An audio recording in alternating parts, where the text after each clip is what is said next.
Hello guys, welcome to my channel wealth Vichar with Bhavesh. तो आज हम डिस्कस करने वाले हैं कैसे करें फंडामेंटल एनालिसिस कोई भी बिजनेस और कंपनी का। एंड ये बहुत ही इम्पॉर्टेंट है क्योंकि आपको लॉन्ग टर्म में ये अच्छे बिजनेसेस में इन्वेस्ट करने एंड लॉन्ग टर्म में अच्छा वेल्थ जनरेट करने के लिए हेल्प करता है। तो चलो फिर स्टार्ट करते हैं। तो सबसे पहले जो सब लोग देखते हैं फंडामेंटल एनालिसिस करने में वो है पीई। तो पी मतलब क्या होता है? पी मतलब current market price divided by EPS. मतलब जो भी एक अभी शेयर का प्राइस चल रहा है डिवाइडेड बाय वो शेयर का जो भी अर्निंग है पर शेयर का वो। तो मान लो एक शेयर का प्राइस जो है 1000 एंड उसका अर्निंग पर शेयर है 100, तो इसका पी हो गया 10। तो अब ये पी अपन कौन कौन से स्टॉक में कैसे देख सकते हैं? जैसे पी हर सेक्टर में आपको अलग अलग चीज़ें देखना पड़ेगा। जैसे साइक्लिकल जो सेक्टर रहता है उसका पी कम रहता है एंड जो कंज्यूमर सेगमेंट है जिसका ग्रोथ हाई है उसमें पी ज़्यादा रहता है। जो भी साइक्लिकल सेक्टर है जैसे स्टील में जब कंपनी का पी कम रहेगा जब लेना चाहिए और जब पी हाई होगा जब बेचना चाहिए। क्योंकि जब एक स्टील जो कमोडिटी है उसका प्राइस कम रहेगा तो उसका अर्निंग भी कम रहेगा तो उसका पी कम हो जाएगा। जब स्टील का प्राइस बढ़ेगा तो इसका पी भी बढ़ जाएगा। तो आपको जब स्टील का प्राइस कम रहेगा तो उसका जब पी कम रहेगा जब खरीदना है, जब स्टील का प्राइस बढ़ जाएगा जब इसका पी हाई रहेगा जब आपको बेचना है। एंड जैसे दूसरे साइक्लिकल सेक्टर है जैसे सीमेंट, पर सीमेंट इंडिया में साइक्लिकल नहीं है क्योंकि सीमेंट का ट्रांसपोर्टेशन कॉस्ट बहुत हाई होता है। जैसे जो स्टील है वो चाइना से भी इंपोर्ट कर सकते हो, कोई भी कंट्री से इंपोर्ट कर सकते हो, उसका ट्रांसपोर्टेशन कॉस्ट इतना हाई नहीं रहता है। बट जो सीमेंट है वो आपको नियर बाय जो उसका प्लांट है उससे ही आपको ट्रांसपोर्ट होगा, क्योंकि नहीं तो उसका जो ट्रांसपोर्टेशन कॉस्ट है वो हाई हो जाएगा एंड जो आपका सीमेंट का जो प्राइस है उसमें ऐड हो जाएगा। जो इंडिया में सीमेंट है उसका लीडर है अल्ट्राटेक। अल्ट्राटेक का मार्केट शेयर सबसे हाई है।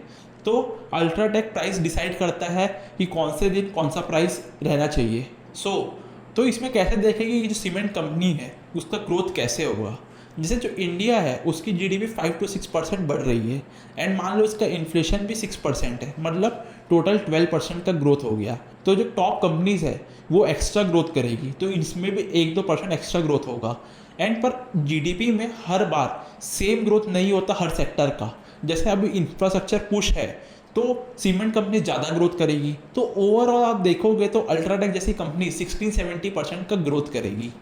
एंड इसमें ऑपरेटिंग लेवरेज भी आएगा क्योंकि जब अल्ट्राटेक इतना ग्रोथ करेगी तो जो इसके employ cost and other cost है वो एक मिनिमम है पर इसका ग्रोथ ज़्यादा होगा तो ये ऑपरेटिंग लेवरेज भी कंपनी में आएगा तो इसका ग्रोथ और हाई हो सकता है। अब और कंपनी में अपन को क्या देखना चाहिए? जैसे देखना चाहिए अपन को ग्रोथ। जो भी कंपनी का ग्रोथ ज़्यादा होगा तो उसका पी ज़्यादा होगा क्योंकि जो ग्रोथ कंपनीज होती है वो हाई पी डिमांड करती है। एंड जिसका लो ग्रोथ होता है जैसे जो साइक्लिकल सेक्टर से रहते हैं वो ज़्यादा ग्रोथ नहीं कर सकते, वो कहीं ना कहीं जीडीपी रिलेटेड ही ग्रोथ कर सकते हैं तो उनका पी कम रहता है।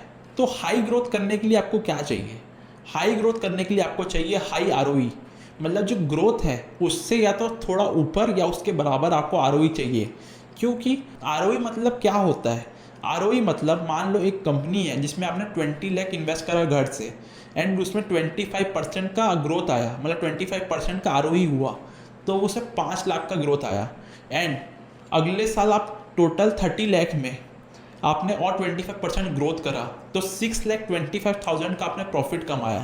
तो इसमें आपका आरओई जो है वो सस्टेनेबल 25% ऐसे होगा। तो कंपाउंडेड करके ये जो पैसा है ग्रोथ में इन्वेस्टेड होता रहता है। और उसके बाद आपको क्या देखना चाहिए?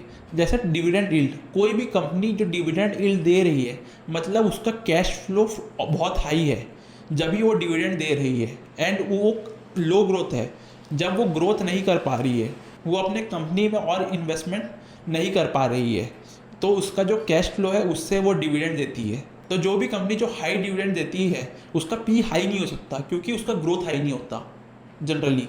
तो इसमें आपको ये देखना चाहिए जिसका अर्निंग पर शेयर 15-20% से कंपाउंडेड बढ़ रहा है या उससे ज़्यादा बढ़ रहा है, जिसमें ग्रोथ आ रहा है, वो कंपनी में आपको इन्वेस्टमेंट करना चाहिए।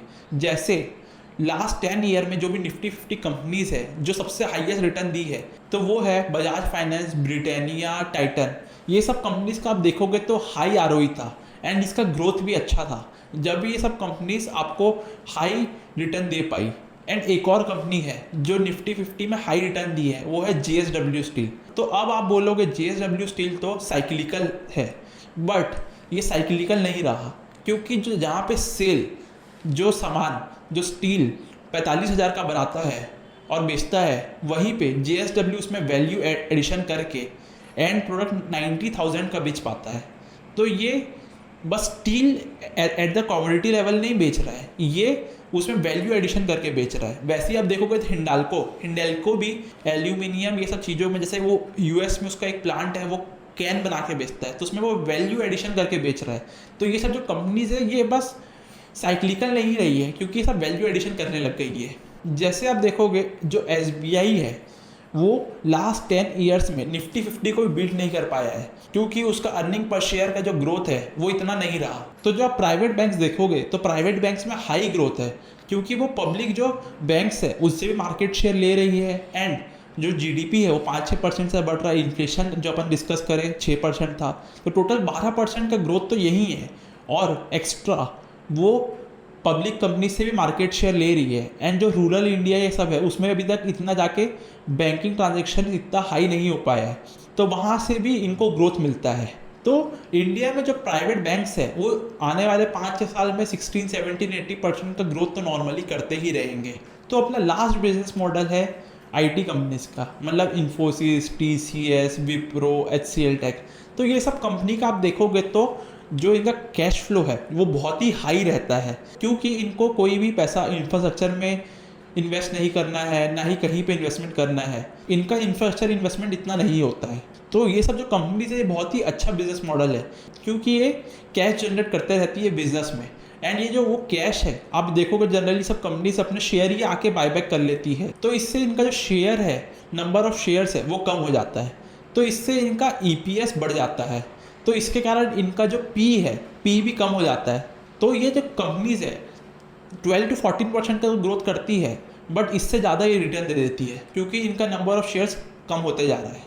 तो अब आपको और क्या देखना चाहिए? तो मेरे हिसाब से आपको ये कंपनी में ये देखना चाहिए, तो ये देखना चाहिए कि जैसे जो शेयर है वो दो ही चीज़ से बढ़ता है। तो उसका P एक्सपेंशन हुआ, मतलब आज के डेट में उसका P20 था, अब उसका P40 हो गया, तो वो शेयर डबल हो गया। एंड उसका जो प्रॉफिट ग्रोथ है, जो सेल्स ग्रोथ है वो बढ़ रहा है। ईयर ऑन ईयर मान लो उसका प्रॉफिट ग्रोथ, सेल्स ग्रोथ 30 या 20% बढ़ रहा है, तो वो भी उसका 20 to 30% का रिटर्न मिलते रहेगा। तो आपको ऐसी कंपनी ढूंढना है जिसका PE भी लो हो और उसका ग्रोथ भी हाई हो, तो आपको P एक्सपेंशन भी मिले और जो उसका ग्रोथ हो रहा है वो भी आपको रिटर्न में मिले। So guys, thank you for watching this video. Please like, share, subscribe this channel and help me to grow this channel. So bye guys.